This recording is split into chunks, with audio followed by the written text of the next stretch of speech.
4 PM news network में दोस्तों आपका स्वागत है। मैं हूं आपके साथ राशिद ज़हीर। आपको याद है कि शिक्षा मंत्री का पिछले दिनों बयान क्या आया था? उन्होंने कहा था कोई भी अनियमितता नहीं हुई है।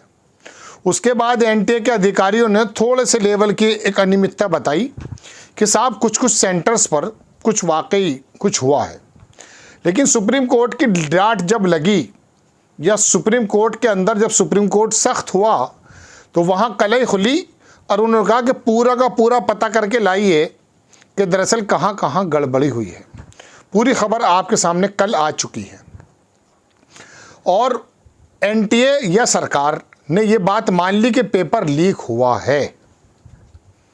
किस लेवल पे हुआ है इसके बारे में सुप्रीम कोर्ट ने कहा कि जाइए और पूरी की पूरी डिटेल लेकर आइए। अगर लीक हुआ है तो दोबारा भी करा सकते हैं। अगर एग्ज़ाम की रूह मजरू हुई है आप कहेंगे मजरू बोल रहा है, मजरू कहते हैं ज़ख्मी को, मजरू सुल्तानपुरी। तो अगर एग्ज़ाम की जो मैं कह सकता हूं कि उसकी जो रूह है अगर वो कहीं से हर्ट हुई है तो हम दोबारा भी करा देंगे।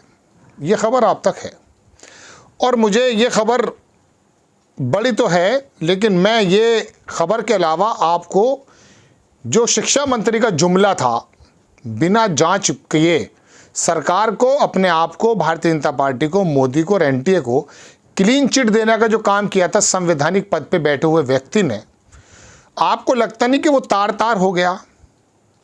अब इसके अंदर 24 लाख बच्चे बैठे हैं, 13 लाख ने इतने अच्छे नंबर ले आए हैं, लेकिन सीटें सरकारी कितनी है? 40-45 हज़ार टोटल मिला के 70-75 हज़ार, और बाकी कुछ प्राइवेट्स होंगी, कुछ बीडीएस की होंगी, कुछ बीएमएस की होंगी, कोई वो छोड़ दीजिए। तो कोई लंबा चौड़ा मसला नहीं है। इसमें से 24 में से आप इतना मान लीजिए, मोटा मोटी बता रहा हूँ आपको, 20-21 लाख तो एडमिशन लेंगे ही नहीं। प्राइवेट कहाँ से लेंगे? इतना पैसा कहाँ से लाएंगे? सरकार की सीटें बहुत लिमिटेड हैं। गुजरात में बड़ी अच्छी हैं साहब, उत्तर प्रदेश में भी हैं। 6 करोड़ गुजरात की आबादी है, लगभग 4,000 के करीब समथिंग वहाँ सीटें हैं। तमिलनाडु में थोड़ी ज़्यादा हैं, उत्तर प्रदेश के में भी 4,000 के करीब है गालिबन, लेकिन यहाँ कितनी आबादी है? बहरहाल वो एक अलग विषय। मैं तो आपके पास एक जुमले की जो हवा निकली है उसको ताज़ा करने के लिए आया हूँ, और जब जुमले का नाम आता है तो मुझे मोदी जी के बहुत सारे तथाकथित जुमले याद आ जाते हैं। एक जुमले की हवा तो आपने निकलते हुए देख ली है। शिक्षा मंत्री ने कहा कोई अनियमितता नहीं हुई, फिर सरकार को कहना पड़ गया साहब लीक तो हुआ है। 2 में हुआ या 2 लाख में, 20 लाख में, ये हम नहीं बता सकते, भी वो पता चल जाएगा आपको। जब शिक्षा मंत्री के इस दावे की पोल खुल गई कि वो कह रहे थे कुछ नहीं हुआ, तो फिर क्या मोदी जी के उस दावे पर भी आएंगे ना कोई घुसा है ना कोई घुसा था? आज ही प्रियंका गांधी ने लिख दिया है कि चीन कहाँ कहाँ घुस रहा है, क्या क्या अतिक्रमण कर रहा है और बाकायदा बना रहा है। तो ये तो हाल का कल की ही खबर है। मुझे अलग से एपिसोड बना देना चाहिए चीन पर, लेकिन आपकी और मेरी और आम दर्शकों की दिलचस्पी नायडू और नीतीश कुमार पे ज़्यादा है। सरकार पलट रही है, सरकार ही नीचे, और कहीं नहीं जा रही है सरकार। सब लोग बड़ी मुश्किल से चुनकर आए हैं, सबको अपनी अपनी सीटों की परवाह है। चंद्रबाबू नायडू चूँकि 5 साल के लिए चीफ मिनिस्टर बन गए हैं तो उनको ज़्यादा परवाह नहीं है, वो कुछ खेला करते हैं, बात दीगर है। अदरवाइज़ नीतीश कुमार वगैरह सब, इनमें किसी में अभी इतनी हिम्मत नहीं है कि मोदी की सरकार को हटा दें। हाँ, मोदी जी की सरकार कमज़ोर हो रही है, ये बात हकीकत है। चलिए, तो मैं आपको ये बताने आया था जनाबे मन, हालांकि मेरे पास खबर है, चलो मैं दिखा देता हूँ। आप कहते हैं तो मजबूरी है, क्या कर सकते हैं, दिखाना तो पड़ता है ना। आप ये देखिए हेडिंग, सुप्रीम कोर्ट ने कहा एनटीए पेपर लीक वाले सेंटर्स की जानकारी दे, जिन स्टूडेंट्स को फ़ायदा हुआ उसके बारे में 10 जुलाई तक बताएं। और फिर ये पूरी नीचे कहानी है जो मैंने आपको अभी बताई है।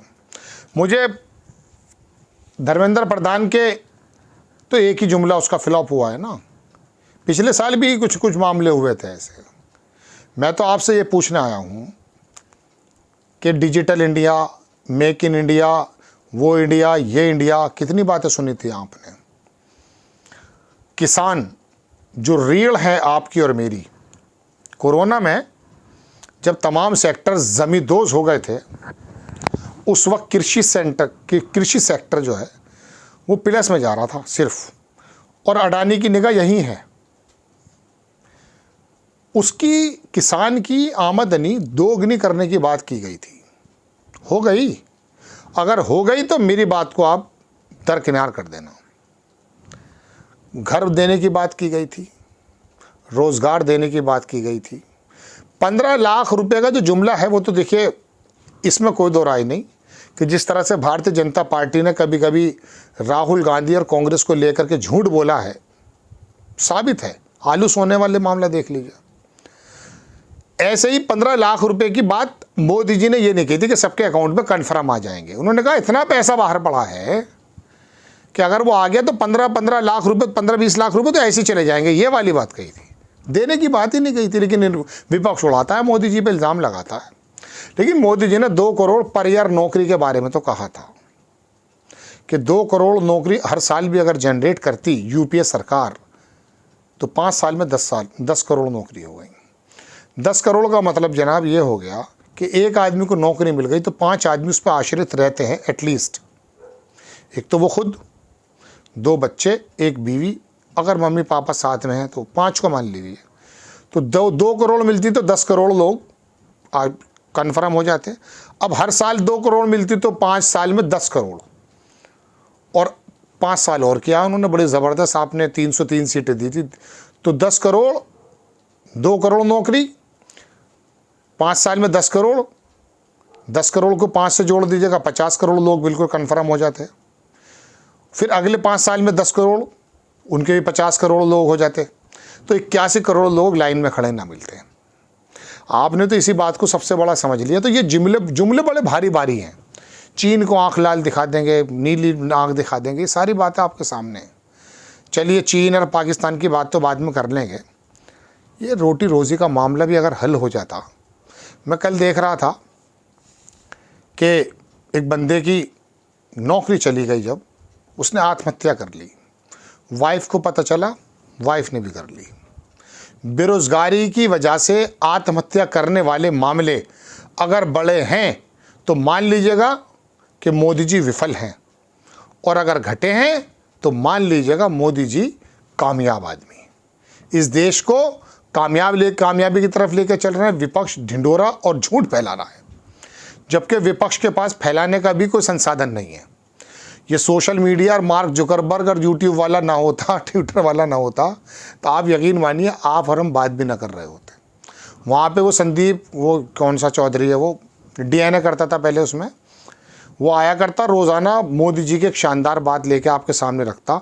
और वो जो एक है पाठशाला चलाता है, वो भी झूठ बोल रहा है। ये चोपड़ा, अमन चोपड़ा, ये चोपड़ा, वो सब आपका मतलब हमारे और आपको सही खबर भी नहीं मिल पाती। तो धर्मेंद्र प्रधान के जुमले की हवा निकली। आपने कहा ये तो कल की बातों की नई बात लाई है। आप ज़रा इस बात पर भी गौर कर लीजिए कि मोदी जी के कौन कौन से जुमलों की हवा निकली हुई है, और आप कौन से मन से, क्या आप में से एक वर्ग ऐसा है जो धार्मिक पशु होकर वोट देने को अब भी तैयार है। राहुल गांधी कहाँ कहाँ जा रहे हैं, क्या क्या मेहनतें कर रहे हैं। मैं ये नहीं कह रहा उनकी सरकार में सब कुछ सही हो गया था, लेकिन भविष्य में तो सही हो सकता है। इसके बारे में तो आपको और मेरा पूरा अधिकार है। 14 साल बाद जब लेबर पार्टी आ सकती है इंग्लैंड में, फिनांस के अंदर जब लेफ्टीज आ सकते हैं, तो जाहिर सी बात है आपको भी ऐसे रिफॉर्मिस्ट से याद आ गया, ईरान के अंदर जो चुना गया बंदा है, रिफॉर्मिस्ट कहा गया उस बंदे को, वो लोग भी मान गए। जब वहाँ हिजाब पर और पर्दे पर और बाल काटने के तमाम चीज़ें चल रही थी और जुलूसों पर पाबंदी थी, यही वो शख्स था जो ईरान का राष्ट्रपति बना, जिसने ऐतराज़ किया सरकार का। हेल्थ मिनिस्टर रहा, पढ़ा लिखा व्यक्ति है, उसको रिफॉर्मिस्ट करके पुकारा जा रहा है। तो हमें भी कोई रिफॉर्मिस्ट देख लेना चाहिए। बीमार पड़ जाते हैं तो शानदार स्पेशलिस्ट देखा जाता है या नहीं। आज देश एक क्वालिफाइड डॉक्टर के हाथ में है। बाकी मैं आपसे क्या कह सकता हूँ, किसके हाथ में है तो आप जाने, तो सोच लेना चाहिए। आपको खबर कैसे लगी अपनी राय कमेंट्स बॉक्स में ज़रूर दीजिएगा। चैनल को सब्सक्राइब कीजिएगा, शेयर कीजिएगा। नेक्स्ट टाइम मैं किसी खबर के साथ हाजिर होता हूँ। जय हिंद।